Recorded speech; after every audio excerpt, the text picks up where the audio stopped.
اور پھر بات وہاں ختم نہیں ہو گئی، اس کے بعد بھی ہم نے اپنے احتجاج کے سلسلے کو جاری رکھا اور پاکستان کی تاریخ کی سب سے کامیاب ہڑتال گزشتہ سال 28 اگست کو ہوئی تھی، جس میں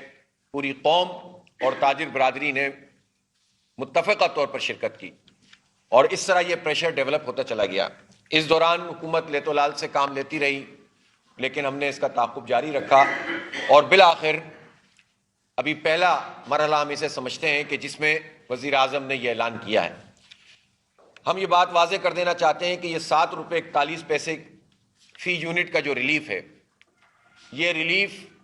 اس سے کہیں زیادہ ہونا چاہیے، اس لیے کہ جو مجموعی طور پر پاکستان میں بجلی کی پیداوار ہے، اس کی جو کیپیسٹی ہے وہ تو تقریباً 45,000 میگا واٹ سے زیادہ ہو گئی ہے، جبکہ ہماری کنزمپشن 26,000 سے زیادہ نہیں جاتی، زیادہ سے زیادہ آپ 30,000 کر لیجئے۔ تو اس کا مطلب یہ ہے کہ جو بقیہ بجلی کی ہماری صلاحیت ہے، اس صلاحیت کی ہم پیمنٹ کرتے ہیں جو بجلی بنتی ہی نہیں ہے ان آئی پی پیز کو، جبکہ ہمارے پاس ہائیڈل پاور موجود ہے جو سستی بجلی ہے، نیوکلیر پاور سے جب ہماری انویسٹمنٹ ہو چکی ہے تو اب سستی بجلی بنتی ہے، اسی طرح سولر میں اس کے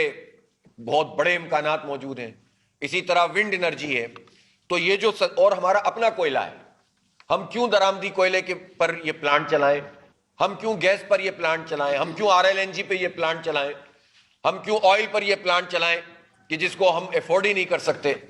تو یہ جو کچھ پچھلے عرصے میں ہوتا رہا، بدقسمتی سے ہر حکومت اس میں شامل رہی۔ 1994 سے یہ سلسلہ شروع ہوا، اس وقت پیپلز پارٹی کی حکومت تھی، پھر اس کے بعد نواز شریف صاحب کی حکومت آئی، یہ سلسلہ آگے بڑھا،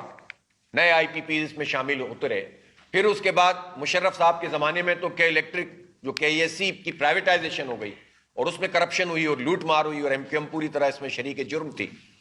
کراچی کا ادارہ کھمبوں کی قیمت کے برابر ان لوگوں نے مل کر بیچ دیا اور آج تک بھگت رہا ہے شہر کراچی۔ پھر اس کے بعد آپ نے دیکھا قاف لیگ، اور قاف لیگ کے بعد پھر پیپلز پارٹی کی حکومت آئی، ہر حکومت میں MQM شامل رہتی ہے، اور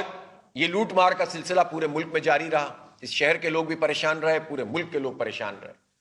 اور اس کے بعد پھر نواز شریف صاحب اور پھر PTI، اور پھر اس کے بعد جو ہے PDM1 اور PDM2، یہ ساری حکومتوں میں آئی پی پیز کو مکمل سپورٹ دی گئی۔ عمران خان صاحب کے زمانے میں جن آئی پی پیز سے نیگوشیٹ کیا گیا، وہ چند آئی پی پیز سے نیگوشیٹ کیا گیا، وہ بھی ایک فکس پرائز پر، اور جو رپورٹ آئی اس پر عمل درآمد نہیں ہوا، اس لیے کہ قریب ترین جو لوگ تھے وہ ان آئی پی پیز کے آنرز میں شامل تھے۔ لہٰذا یہ ساری جتنی بھی حکومتیں رہی ہیں، ان سب حکومتوں نے خون نچوڑنے والی ان آئی پی پیز کو سپورٹ فراہم کی۔